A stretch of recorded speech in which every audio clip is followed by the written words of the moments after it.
नमस्कार, आप देख रहे हैं स्पेशल रिपोर्ट और आपके साथ में विजेंद्र सोलंकी। दुनिया की नजर रूस यूक्रेन के साथ साथ हमास इजराइल पर टिकी है। एक तरफ जहां यूक्रेन के पक्ष में यूएन में प्रस्ताव लाया गया तो अमेरिका रूस के साथ खड़ा हो गया और पश्चिम देश यूक्रेन के साथ। तो क्या जो यूक्रेन कल तक सरेंडर की भूमिका में था वो फिर से जंग में कूदने को तैयार है? क्या बिल्कुल ऐसा ही हमास फिलिस्तीन इजराइल के साथ करने वाला है? क्योंकि हमास के बड़े नेता ने इजराइल से जंग में सरेंडर का प्रस्ताव रखा। यहां तक कहा गया कि इजराइल पर हमला हमारी यानी कि हमास की सबसे बड़ी भूल थी। हालांकि उनके इस बयान के बाद गाजा में भूचाल आ गया और हमास ही उनके खिलाफ मैदान में उतर गया। लेकिन सवाल यह है कि क्या ट्रंप के गाजा कब्जाने के इरादे को रोकने के लिए हमास बिल्कुल वैसे ही सरेंडर करना चाहता है जैसे यूक्रेन?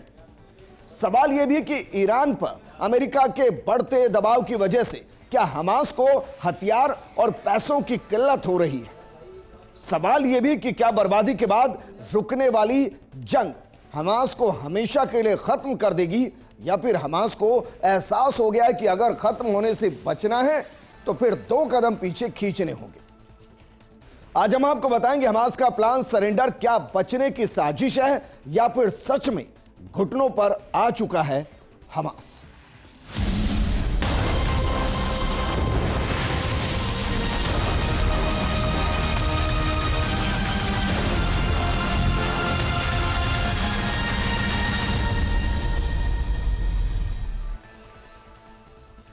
सबसे पहले तो आपको यह बताते हैं कि क्या वाकई में हमास सरेंडर की भूमिका में है? क्या वाकई में इजराइल से लड़ते लड़ते वो तंग आ चुका है और क्या उसके तमाम नेता मर चुके हैं?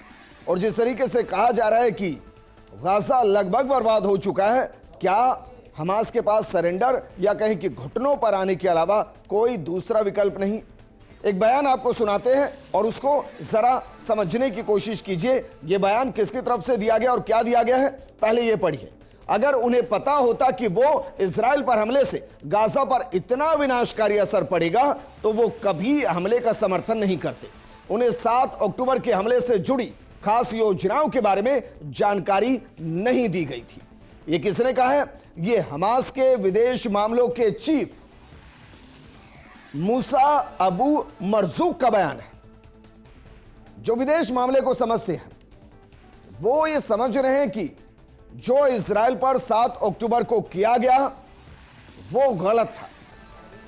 उनको इसका एहसास था कि इजराइल क्या कर सकता है और इजराइल ये कर सकता है। पहले नॉर्थ गाजा को खत्म किया।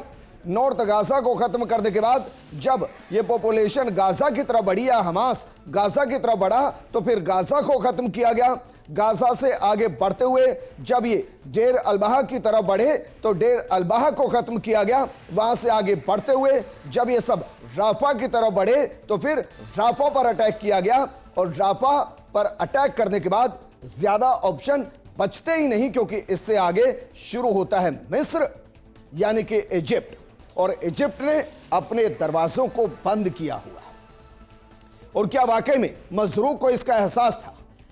और क्या उनको अगर इस बारे में कहा जाता, बताया जाता, तो क्या यह स्थिति कभी फिलिस्तीन के अंदर नहीं होती? जो बर्बादी के मुहाने पर फिलिस्तीन आकर खड़ा हो गया है और हमास लगभग खत्म होने की कगार पर है। सवाल इससे इतर है। सवाल यह है कि मूसा अबू मरजूक कौन है और क्या उनके बयान को हमास का बयान कहा जाए? क्या वाकई में हमास को गलती का एहसास है? जरा मूसा अबू मरजूक को समझिए। मूसा अबू मरजूक 9 जनवरी 1951 को राफा में जन्मा। वो राफा जो इस वक्त बर्बाद हो चुका है। उसके माता पिता यबाना के रहने वाले थे जो कभी फिलिस्तीन का हिस्सा था, और अब वो इजराइल में बिल्कुल वैसे जैसे इजराइल का ज्यादातर हिस्सा कभी फिलिस्तीन का हुआ करता था और आज लगभग पूरा फिलिस्तीन इजराइल हो चला। 1948 में अरब इजरायली लड़ाई में उसके माता पिता बेघर हो गए थे। उन्हें गाजा पट्टी के राफा कैंप में शरण लेनी पड़ी थी और गाजा पट्टी के रिफ्यूजी कैंप में ही मूसा मरजूक का जन्म हुआ। हाई स्कूल तक की पढ़ाई गाजा पट्टी में की गई। इंजीनियरिंग की पढ़ाई करने मिस्र की राजधानी काहिरा चले गए। इसके बाद मूसा मास्टर्स की पढ़ाई के लिए अमेरिका चला गया। कोलोराडो स्टेट यूनिवर्सिटी से कंस्ट्रक्शन मैनेजमेंट में पोस्ट ग्रेजुएशन की, लुइसियाना टेक यूनिवर्सिटी से इंडस्ट्रियल इंजीनियरिंग में पीएचडी की डिग्री। मूसा हमास की स्थापना के साथ से संगठन के साथ जुड़ा हुआ है। मूसा हमास के फाउंडर्स में से एक है। 1992 में पहली बार हमास का पॉलिटिकल ब्यूरो चीफ बना। फिलहाल कतर में रहकर हमास के लिए फंडिंग जुटाने के साथ साथ राजनीतिक समर्थन जुटाने का काम मूसा मरजूक कर रहा है। इजरायली मीडिया के मुताबिक हमास को गोला बारूद से लेकर दूसरे हथियारों में भी मूसा का बड़ा हाथ है। अब जरा सोचिए, जो मूसा राजनीतिक तौर पर हमास के लिए समर्थन इकट्ठा कर रहा है, जो मूसा फंडिंग इकट्ठी कर रहा है, जिस मूसा के दम पर हमास इजराइल से लड़ रहा है, जो मूसा हथियार सप्लाई कराता है, इसका मतलब क्या है? इसका मतलब यह है कि मूसा मरजूक के दम पर ही ईरान और हमास के बीच का कनेक्शन चल रहा है, और ईरान जो सपोर्ट कर रहा है उसमें मूसा मरजूक का एक बड़ा हाथ है।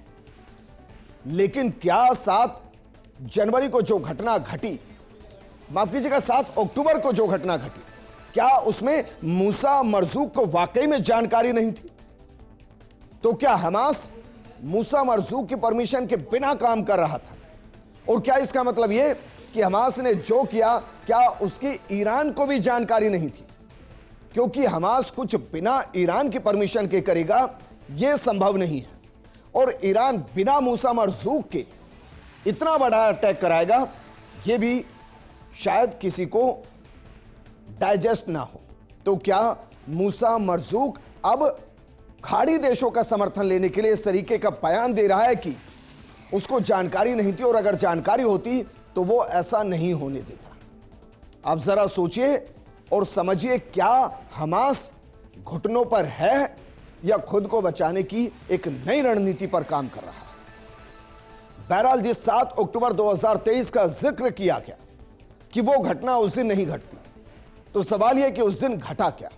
जरा एक नजर 7 अक्टूबर 2023 पर डालिए।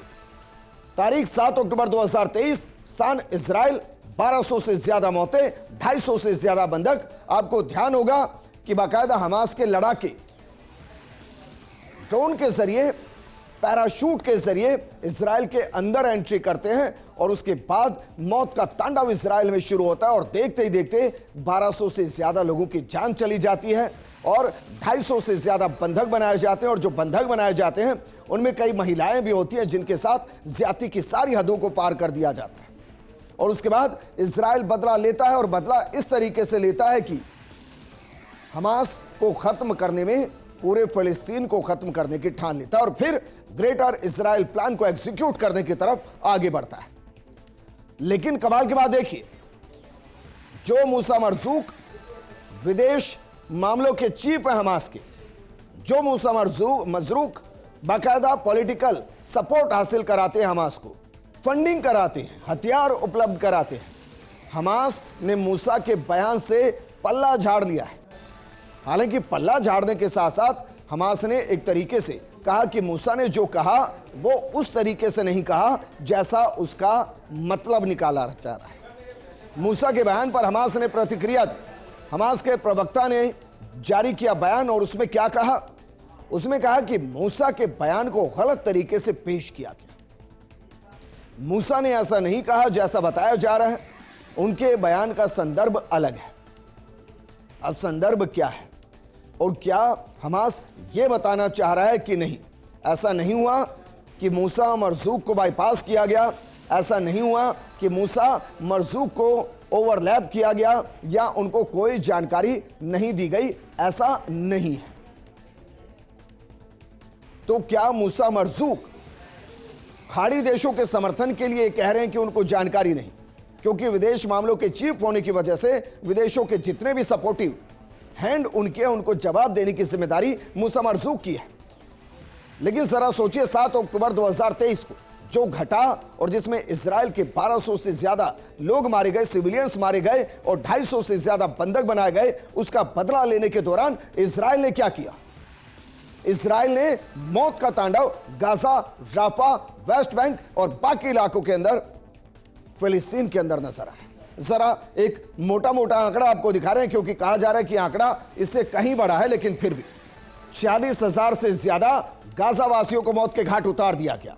70% इमारतें तबाह कर दी गई। 20 लाख फलस्तीनी शरणार्थी हो गए, यानी कि वो फलस्तीन छोड़कर चले गए या फिर अपना जो मूल निवास था उस शहर को छोड़कर चले गए। 1200 लोगों की जान का बदला इजराइल ने 46,000 से ज्यादा गाजा वासियों को मारकर उस शहर को खंडर बनाकर उस पूरे देश को खंडर में तब्दील करके लिया। उस देश की बड़ी पॉपुलेशन शरणार्थी की भूमिका में नजर आती है, जो दर दर भटक रही है और गाजा पर अभी भी अटैक लगातार जारी है। इजरायली हमले में गाजा ने अब तक 46,000 से ज्यादा लोगों को मारा है और परिणाम है इसका कि गाजा की इमारतें तबाह हो चुकी हैं, हजारों मासूमों की जान चली गई है। यहां तक कि संयुक्त राष्ट्र का कहना है कि गाजा में 70% इमारतें तबाह हो चुकी है और 20 लाख के आसपास फिलिस्तीनियों का स्थानांतरित करने का प्लान जो किया गया उसमें वो शरणार्थी बन गए। लेकिन जिस हमास से इजराइल टक्कर ले रहा है, क्या मकसद उस हमास को खत्म करना है या पूरे फिलिस्तीन को इजराइल का हिस्सा बनाना है?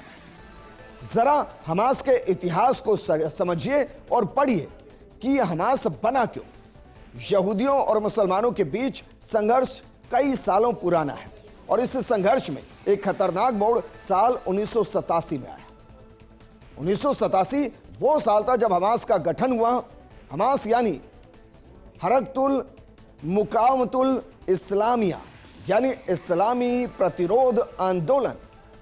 यह फिलिस्तीनी सुन्नी मुसलमानों की एक सशस्त्र संस्था है। विश्व इसको एक आतंकी संगठन के नाम से जानता है। हमास का गठन मिस्र और फिलिस्तीन ने मिलकर किया था। हमास का उद्देश्य इजरायली प्रशासन के स्थान पर इस्लामिक शासन की स्थापना करना था, लेकिन हो बिल्कुल उल्टा रहा है। जिस हमास का उद्देश्य इजरायली प्रशासन के स्थान पर इस्लामी प्रशासन की स्थापना करना था, दरअसल हमास खत्म हो रहा है और जो इस्लामी शासन फिलिस्तीन के अंदर था वो देखते ही देखते इजरायली प्रशासन में तब्दील हो रहा है। लेकिन सवाल यह कि हमास क्या वाकई में ट्रंप की नीति से डर गया है? क्योंकि जैसे यूक्रेन ऑलमोस्ट सरेंडर की भूमिका में जेलेंस्की यहां तक कह चुके कि अगर उनको राष्ट्रपति पद छोड़ना है तो सिर्फ एक शर्त मान ली जाए, यूक्रेन नाटो का हिस्सा हो जाए। क्या हमास भी उस ट्रंप की नीति से परेशान, जिसमें ट्रंप पूरे गाजा को कब्जाना चाहते हैं और उसे अपने हिसाब से एक सिटी बनाना चाहते हैं और गाजा वासियों को वहां से बाहर का रास्ता दिखाना चाहते हैं? क्या हमास को लग रहा है कि अगर यह जंग रोकी नहीं गई, सरेंडर किया नहीं गया, तो फिर गाजा के साथ बचा हुआ हिस्सा भी हमास और फिलिस्तीन के हाथ से चला जाएगा? क्योंकि बिल्कुल ऐसी ही रणनीति यूक्रेन अपना रहा है। अमेरिकी राष्ट्रपति डोनाल्ड ट्रंप के गाजा कब्जाने के बयान से हमास दहशत में है। डोनाल्ड ट्रंप ने हाल ही में कहा था कि अमेरिका गाजा को अपने कंट्रोल में ले लेगा।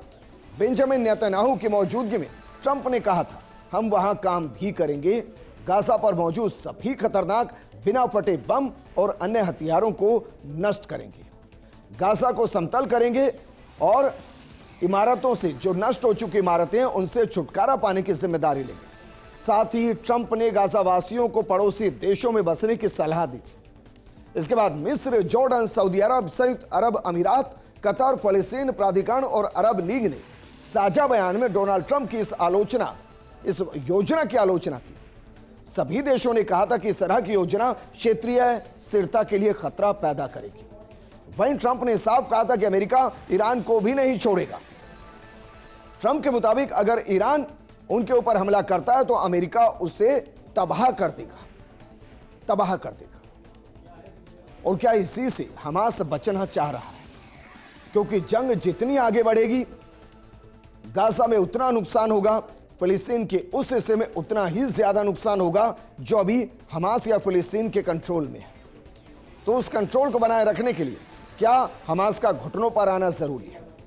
एक उदाहरण के तौर पर जरा समझिए, इजराइल और हमास के बीच की इस जंग में कौन सा देश किस तरफ खड़ा हुआ है। इस मोटे मोटे आंकड़े को जरा समझिए, यहां से भी आपको एक स्थिति स्पष्ट होगी। इजराइल समर्थक देश की अगर बात करें, Bharat, America, France, UAE, Australia, Germany, रूस, ब्राजील, दक्षिण अफ्रीका, तुर्की और पाकिस्तान। हालांकि पाकिस्तान उधर जाएगा जिधर चाचा चीन जाएगा। दूसरी तरफ हमास के समर्थक कौन कौन है? रूस, ब्राजील, दक्षिण अफ्रीका, इसके अलावा कतर, लेबनान, अफगानिस्तान, ईरान और कुवैत। इसमें से अब जरा देखिए, अगर हम बात करते हैं रूस की, रूस अगर यूक्रेन पर समझौता अमेरिका के साथ करेगा तो फिर इस केस के अंदर वो हमास के साथ खड़ा नहीं होगा। वो हमास के साथ भी इसलिए था क्योंकि अभी तक अमेरिका में जो बाइडेन की सरकार थी, लेकिन जो बाइडेन जा चुके हैं और ट्रंप पुतिन के बेहतरीन दोस्त साबित हो रहे हैं। कम से कम रूस यूक्रेन जंग को लेकर ऐसा कहा जा सकता है, और इसलिए यह समझौता हो सकता है कि हम आपको यूक्रेन देंगे, आप हमें गाजा दीजिए। तो जो सबसे बड़ा प्लेयर हमास की तरफ नजर आ रहा था रूस, वो बाय डिफॉल्ट इजराइल की तरफ नजर आएगा। और यह एक ऐसा परिवर्तन जिसके बाद हम कह रहे हैं कि हो सकता है हमास घुटनों पर जल्द आए और उसको खुद को बचाने, बचे हुए हिस्से को बचाने के लिए इजराइल के सामने सरेंडर करने के अलावा और स्थिति ना हो। और इसको आप कंट्रोल करके भी देखिए, समझ कर देखिए कि फिलिस्तीन और यूक्रेन की एक जैसी स्थिति आपको नजर आएगी। मसलन अमेरिकी राष्ट्रपति ट्रंप अपनी कारोबारी नीति पर आगे बढ़ रहे हैं, यह पूरी दुनिया देख रही है। ट्रंप की नजर यूक्रेन के $500 बिलियन के रेयर अर्थ मटेरियल पर है, यह भी दुनिया जानती है, खुद ट्रंप बयान दे चुके हैं। वहीं फिलिस्तीन हमास से गाजा हथियाने का ट्रंप प्लान सबके सामने है। ट्रंप यूक्रेन पर जंग खत्म करने का दबाव बना रहे हैं। अमेरिका ने यूक्रेन को जंग में जितनी भी मदद की थी, ट्रंप उसे वापस मांग रहे हैं। यूक्रेन के पास ग्रेफाइट, लिथियम और दुर्लभ धातुओं के महत्वपूर्ण भंडार हैं। यूक्रेन में 19 मिलियन टन से ज्यादा ग्रेफाइट के भंडार हैं, जिनकी पूरी दुनिया में डिमांड है। यूरोप के सभी लिथियम भंडारों का 1/3 हिस्सा भी यूक्रेन के पास है, जिससे बैटरियां बनती है। और इसीलिए पश्चिमी यूरोप यूक्रेन के साथ आकर खड़ा हो गया, क्योंकि उसको पता है कि अगर अमेरिका ने कंट्रोल किया तो फिर पश्चिमी यूरोप की आर्थिक स्थिति, यहां तक कि तकनीक तक अमेरिका के ऊपर निर्भर हो जाएगी। वहीं अमेरिका गाजा पट्टी पर कब्जा कर वहां एक रिसोर्ट सिटी डेवलप करना चाहते हैं। ट्रंप गाजा पट्टी इलाके को दुनिया के बेहतरीन पर्यटन स्थल के तौर पर विकसित करने की ठान चुके हैं, और बाकायदा वो कह चुके हैं कि उनके जो दामाद साहब हैं उनको गाजा गिफ्ट कर दिया जाएगा। डोनाल्ड ट्रंप का कहना है कि वो गाजा पट्टी को मध्य पूर्व का रिवेरा बनाना चाहते हैं, और इसलिए फिलिस्तीन और ईरान क्या वाकई में हमास से साइड हो जाएंगे खुद को बचाने के लिए, क्योंकि ईरान पर बाकायदा अमेरिका नकेल कसने की बात कर चुका है। अमेरिका इजराइल के खिलाफ ईरान मध्य पूर्व में अहम भूमिका निभा रहा है, और इस इलाके में कई हथियारबंद ग्रुप्स को ईरान का समर्थन है। मसलन गाजा में हमास है, लेबनान में हिजबुल्ला है, और यमन में हूती विद्रोही है। और अब इसको जरा समझिए, लेबनान में इजरायली सेना बाहर आ चुकी है। क्या ये एहसास कराता है कि हमास अकेला है? क्योंकि यमन में भी हूतियों को ईरान सपोर्ट अभी नहीं कर रहा है, इजराइल के खिलाफ नहीं, अमेरिका के खिलाफ नहीं। तो क्या यहां से भी हमास को अलग थलग होने का एहसास हो रहा है? इसके अलावा इराक, सीरिया और बहरीन में भी कई ग्रुप हैं। ईरान को सबसे बड़ा खतरा अमेरिका से लगता है। वहीं अमेरिका ने ईरान पर अधिकतम दबाव डालने के लिए प्रतिबंध भी बढ़ा दिए।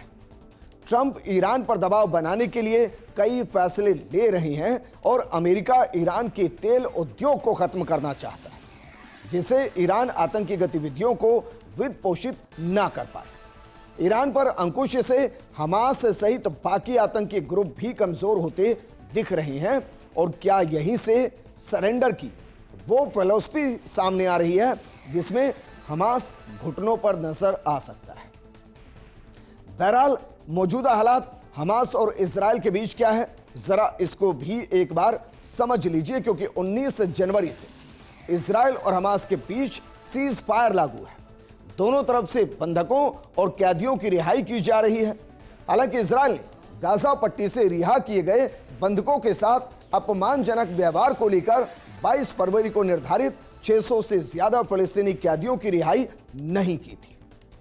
इजराइल का कहना है कि फलस्तीन कैदियों की रिहाई को तब तक स्थगित किया जाएगा जब तक कि अगले बंधकों की रिहाई सुनिश्चित नहीं हो जाती। इसके अलावा बंधकों के साथ सम्मानजनक व्यवहार करने की भी शर्त इजराइल ने रखी है। हमास ने 21 फरवरी को 6 इजरायली बंधकों को रिहा किया था और उनके साथ अच्छा व्यवहार नहीं किया था और यहां अपर हैंड इजराइल का है। अपर हैंड इजराइल का इसलिए भी है क्योंकि इजराइल ने लगभग हमास के टॉप कमांडर्स को मार दिया है। हमास तेजी से आगे नहीं बढ़ पा रहा है। उनके यहां नेता की कमी है, उनके यहां फंडिंग की कमी है, उनके यहां हथियार की कमी है और यहां तक कि जो हमास फिलिस्तीन के एक बड़े हिस्से पर कंट्रोल कर रहा था, वो हमास फिलहाल गाजा और गाजा पट्टी पर भी एक बहुत छोटे हिस्से पर सिमट चुका है। समस्या यह भी है कि जो पड़ोसी मुल्क हैं वो भी हमास को सपोर्ट नहीं कर रहे हैं क्योंकि उनको डर है कि अगर उन्होंने हमास को सपोर्ट किया तो ये सीधे तौर पर इजराइल के खिलाफ जंग का बिगुल नहीं होगा बल्कि अमेरिका के खिलाफ जंग का ऐलान होगा और फिलहाल अमेरिका से कोई जंग मोल नहीं देना चाहता। हमास इसलिए भी घुटनों पर आता नजर आ रहा है क्योंकि बीते लगभग 20 सालों में हमास के जो टॉप कमांडर्स थे उन सबको मार दिया गया है।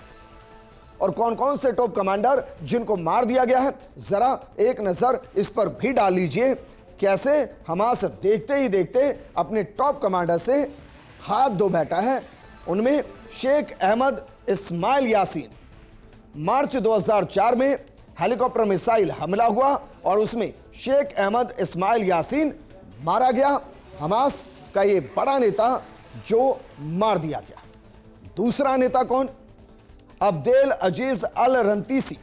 अप्रैल 2004 में कार पर हेलीकॉप्टर मिसाइल से हमला किया गया, उसे भी मार दिया गया और ये दोनों ही इजराइल ने किए। इजराइल ने ही इनको मारा। तीसरा नेता जो इस पूरी जंग के दौरान मारा गया वो नाम है इस्माइल हानिया। जुलाई 2024 विस्फोट हुआ और विस्फोटक उपकरण में धमाके की वजह से इस्माइल हानिया मारा गया। और इस्माइल हानिया कहां मारा गया? ईरान के अंदर मारा गया। कहां? राष्ट्रपति भवन से कुछ ही दूरी पर। इसको लेकर ईरान ने बड़ा बवाल भी किया और बाकायदा इजराइल पर हमले भी किए, लेकिन हाथ कुछ नहीं लगा। इस्माइल हानिया भी मारा गया। और हाल ही में जिस नाम को लेकर सबसे ज्यादा कंफ्यूजन थी वो कंफ्यूजन थी याह्या सिनवार के नाम को लेकर। अक्टूबर 2024 में मुठभेड़ के अंदर गोलीबारी में वो भी मारा गया और कहा जा रहा है कि याह्या सिनवार दरअसल MK-82 जो बम है जो अमेरिका इजराइल को देता है, हेल फायर मिसाइल के जरिए उसको मारा गया था। ये दरअसल हमास के वो चेहरे जिन्होंने जब जब इजराइल को ललकारा, इजराइल ने उनको मौत के घाट उतार दिया।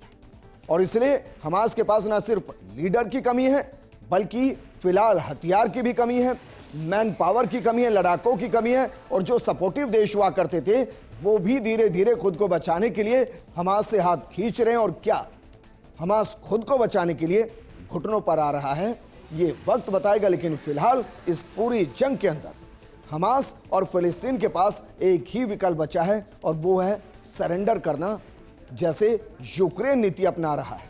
क्योंकि अगर ये जंग आगे खींची तो जो बचा हुआ हिस्सा है वो भी बर्बाद हो जाएगा और वो बचा हुआ हिस्सा भी अमेरिका या इजराइल के कंट्रोल में चला जाएगा। इस प्रोग्राम में फिलहाल इतना ही। आप बने रहिए फर्स्ट इंडिया न्यूज़ के साथ। नमस्कार।